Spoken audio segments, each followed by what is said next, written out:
Bismillahirrahmanirrahim. Assalamualaikum warahmatullahi wabarakatuh. Alhamdulillahi rabbil alamin. Wassalatu wassalamu ala asrafil anbiya'i wal mursalin sayyidina wa maulana Muhammad wa ala alihi wa ashabihi wa man tabi'ahum bi ihsanin ila yaumiddin. Amma ba'du. Kita selalu bersyukur kepada Allah Subhanahu wa taala dengan mengucapkan Alhamdulillahi rabbil alamin, dan kita selalu bersalawat kepada Rasulullah SAW dengan mengucapkan Allahumma salli ala sayyidina Muhammad wa ala alihi sayyidina Muhammad. Teman-teman dimanapun antum berada, semoga antum selalu dalam lindungan Allah Subhanahu wa taala. Welcome back to my YouTube channel. Sebagai makhluk sosial, manusia tidak bisa memenuhi kebutuhan hidupnya sendiri, selalu membutuhkan bantuan orang lain. Disinilah peran dan sikap saling tolong menolong dan dibutuhkan dalam rangka membantu meringankan beban satu dengan yang lainnya. Karena antara manusia satu dengan yang lainnya pasti saling membutuhkan. Tidak ada seorang pun manusia di muka bumi ini yang tidak membutuhkan pertolongan dari orang lain.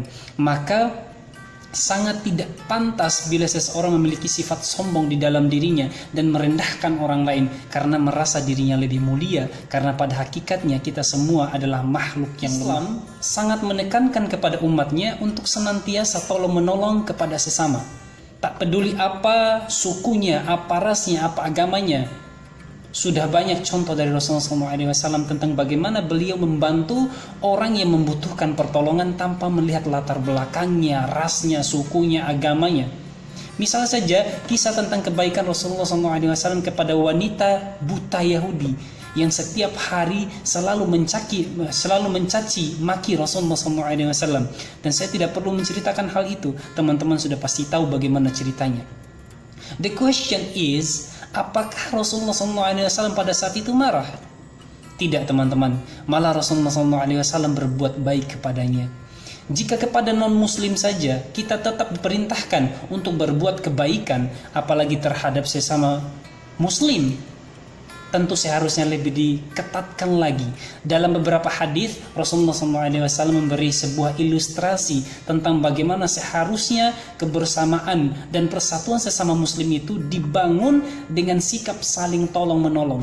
Di antaranya hadis yang menggambarkan umat Islam itu ibarat sebuah bangunan yang satu komponen dengan komponen lainnya harus saling menguatkan antara satu dengan yang lainnya. Juga hadis lain tentang perumpamaan sesama muslim diibarat satu tubuh yang jika salah satu anggota tubuhnya sakit, maka seluruh tubuhnya juga akan merasakan sakitnya. Semua itu mengisyaratkan tentang pentingnya membangun sikap saling tolong menolong. Oke, pada kesempatan ini kami akan menunjukkan satu video yang sangat cukup menginspirasi, dan ini menjadi motivasi bagi kita untuk saling peduli terhadap sesama. Kita lihat videonya.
Oke, teman-teman semua, kita telah sama-sama menyaksikan bagaimana indahnya saling peduli antara satu dengan yang lainnya.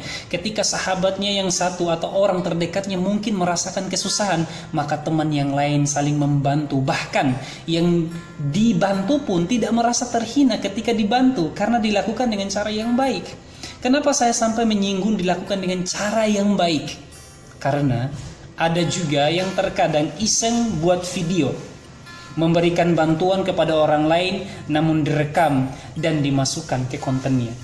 Hai teman-teman yang melakukan hal tersebut, apakah antum mengira orang yang antum kasih tersebut atau orang yang antum bantu tersebut tidak punya perasaan, mereka juga malu teman-teman. Muka mereka ditampilkan di channel antum. Ketahuilah mereka sebenarnya tidak senang akan hal tersebut, namun tetap mereka menerimanya. Karena apa? Karena mereka tidak punya pilihan, karena mereka sangat membutuhkan itu. Kita disuruh untuk saling tolong menolong untuk melakukan kebaikan dan ketakwaan kepada Allah Subhanahu wa taala. Bukan hanya disuruh untuk membantu, tetapi juga membantu dengan baik, dengan cara yang benar juga. Allah Subhanahu wa taala berfirman dalam ayatnya Al-Maidah ayat kedua yang artinya, dan tolong menolonglah kamu dalam kebaikan dan ketakwaan, dan janganlah tolong menolong dalam berbuat dosa dan pelanggaran, dan bertakwalah kamu terhadap Allah Subhanahu wa taala, sesungguhnya siksa Allah sangatlah pedih, sangatlah berat. Dari perintah ini dapat kita pahami bahwa Allah Subhanahu wa taala memerintahkan kita untuk saling tolong menolong dalam kebaikan. Karena kenapa? Memang kita diperintahkan untuk beribadah kepada Allah Subhanahu wa taala dengan menjalankan apa yang diperintahkan Allah Subhanahu wa taala. Bukankah ada ayatnya yang menjelaskan bahwa wa ma khalaqtul jinna wal insani illa liya'budun, dan tidaklah aku ciptakan jin dan manusia kecuali untuk beribadah kepadaku. Bentuk ibadah itu banyak teman-teman. Di sini kita perlu pahami bahwa yang dimaksud beribadah di sini bukan hanya mengerjakan sholat, puasa, haji, zakat. Apakah itu ibadah? Jawabannya iya, itu adalah ibadah. Namun saling tolong menolong, semua yang mendekatkan diri kita kepada Allah Subhanahu wa taala itu adalah semuanya ibadah, teman-teman.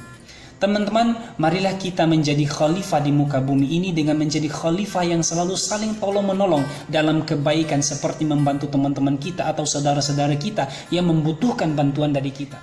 Jangan sampai apa yang pernah dikatakan oleh para malaikat kepada Allah Subhanahu wa taala ketika manusia hendak diciptakan, bahwa manusia itu hanyalah membuat kerusakan di muka bumi. Tapi apa yang dikatakan Allah Subhanahu wa taala pada saat itu kepada para malaikat? Sesungguhnya aku mengetahui apa yang kamu tidak ketahui. Quran surah Al-Baqarah. Mungkin itu saja dari kami, teman-teman semua dimanapun antum berada. Semoga dan mudah-mudahan apa yang kami sampaikan bermanfaat untuk kita semua.